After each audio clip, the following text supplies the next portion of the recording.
through the adoration of the mother, the woman. This has been implanted through the thought process of this unseen group of thinkers. From the void and emptiness of nothing, thought conjured up something. Within this grouping of the father proton, the son neutron, and the mother electron, the whole of everything is formed. This is the first atom, the beginning in the womb of thought. This is the matrix womb.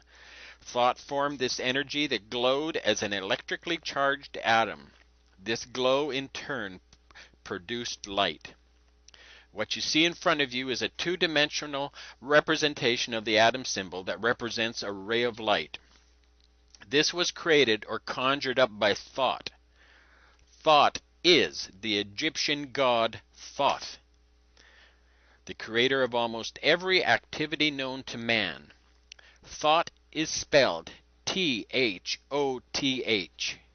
This god is responsible for the alphabet, writing, speaking, the sciences, religion, you name it, and thought is responsible for it. The Egyptians credited thought with the words of science, religion, philosophy, and magic. The Greeks credited thought as the inventor of astronomy, astrology, the science of numbers, mathematics, geometry, land surveying, medicine, botany, theology, civilized government, the alphabet, reading, writing, and oratory. Thought was the true author of every work of every branch of knowledge, both human and divine. This concept of thought as the Egyptian god Thoth has its counterpart in Greek mythology as Hermes, and to the Romans he is Mercury. These are just different names for the same god. El, spelled E-L, is mentioned as the father of all gods in Egyptian mythology. El is the inspiration for the term electricity. Electricity is produced by the elect lady, the electrons of the atom.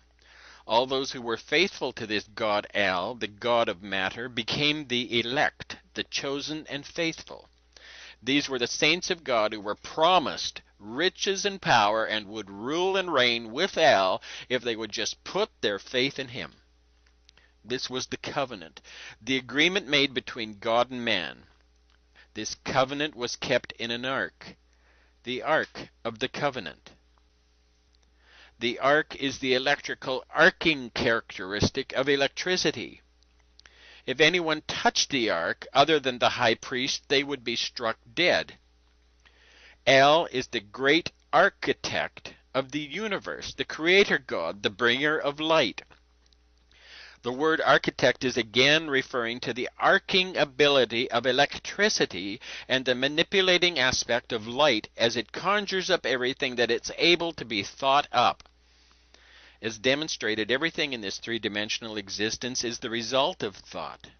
Thought was inspired by El, the father of all gods. Everything we see is of thought or light. The atom symbol formed by thought is another Egyptian god called Atum.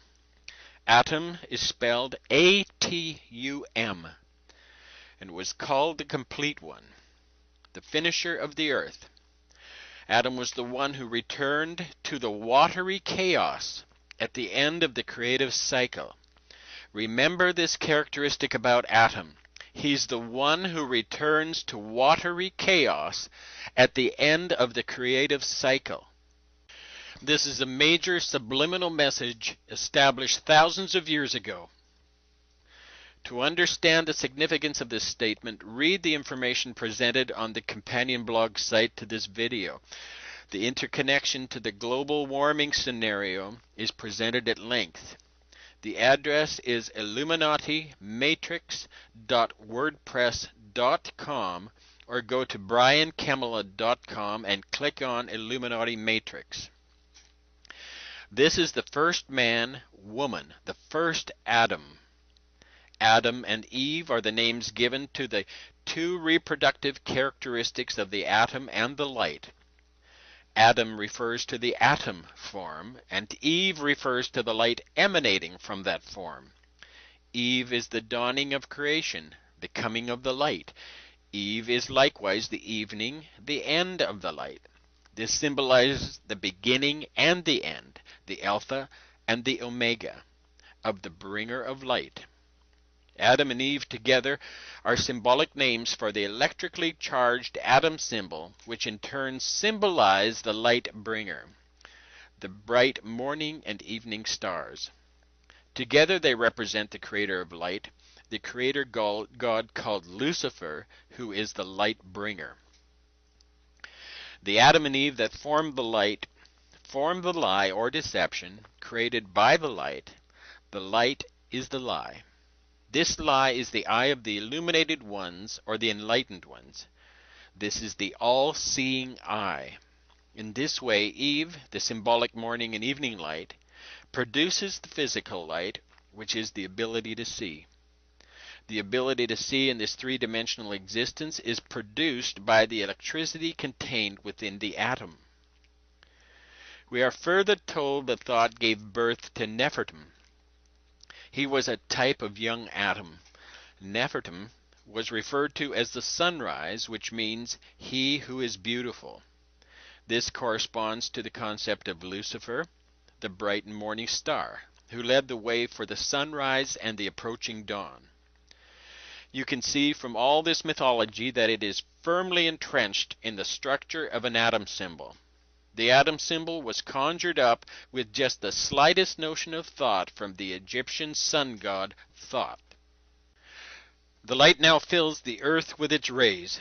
This is yet another Egyptian sun god called Re, or Ra, or again Amun-Ra. This name, like the names of all the Egyptian gods, are inspired by the form of the atom symbol. The atom symbol is the oldest sex ritual symbol in the world, and if you look closely at it, you'll see that the six-pointed star is formed by the intersecting lines of the electron orbits. The six-pointed star is also referred to as the oldest sex ritual symbol in the world. The six-pointed star is the star of Lucifer, the star of God, and the star of David, the divider, the duality god, and is the star of Israel. What has just been demonstrated is how everything was conjured up through thought. If you noticed, the words of the functioning elements in this demonstration and the names ultimately given to the different characteristics used sounded similar to each other. This is the basis and nature of manipulation. These similarities, although different, are close enough to send a message to our powerful subconscious reasoning, convincing us to register a certain thought, even though we're unaware in a total sense of what that thought is. This is called subliminal messaging. It is the foundation and the basis for the total manipulation and disconnection of all humanity from reality. This is the tool used by the Luciferian egregore of thinking beings to bring all of humanity under total control, to make us servants subject to lunacy, thereby causing us to relinquish our strength and freedom that these Luciferian thinkers might reign as God. It's this knowledge called Kabbalism, the ability to manipulate matter one molecule at a time, that the elite of the world have used to perpetuate the kingdom of these fabricated gods on earth. Thinking themselves to be the saints of God, the elect, and the divinely appointed rulers of humanity, they apply the principles of subliminal messaging taught to them by the Luciferian group of thinkers through the intellectual institutions of the world, thereby creating a hypnotic trance in which all of humanity flounders around in confusion, fear,